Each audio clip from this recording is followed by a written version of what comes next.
Let's do my hair while I tell you a story about my driving skills. I just washed and dried my hair, so I'm going to show you how I curl. Most people don't know this, but I am not the best driver. However, I have never had a speeding ticket. I have never gotten in an accident. That's not my fault. But I have done some really not so good things with a car.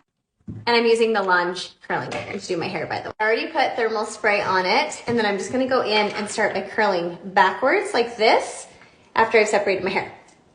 All right, so I am 5'1", and I have 3 kids. And when I had my 3 kids, they were all under the age of 4, so I had them really fast. So when I was learning to take care of them, like all moms learn, I had to get a bigger car because they had all these car seats. So I had a Yukon XL, which, if you're not aware, it's like a Suburban. It's huge, and I'm 5'1", so every time I would get in it, it's like I was driving a bus. So one day, it was Halloween. I had gotten all the kids dressed in their costumes. My husband was at work, and we were supposed to go to a trunk or treat. But of course, we were running late because I had 3 kids under the age of, I don't even know how old they were. They were probably 3 kids under the age of 8 at that point. So I loaded them all up into this huge car, and we're hurrying, we're all in our costumes, and I get in the car, and I literally just go for it. But the problem is that the garage wasn't even open. So basically, I rammed my Yukon XL through the garage door and took the garage door completely off the entire hinges. So of course I panicked.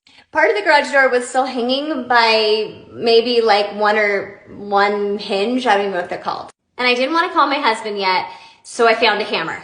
The youngest is crying. Remember, we're all in Halloween costumes. My oldest is saying, Dad's gonna kill you, and I found this hammer, and I'm gonna hammer the garage door back into place. I'm determined. But honestly, no hammer is going to hammer the garage door back into place. But I know, you know what it's like when you're freaking out and in panic mode. So I find a stool, I get the hammer, and I start trying to hammer the wheels back onto the track.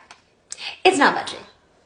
So I eventually have to call Nick. He's at work. My husband works in an urgent care, and he had to leave and run home because I can't get the garage door to shut. Obviously, it's hanging by a thread.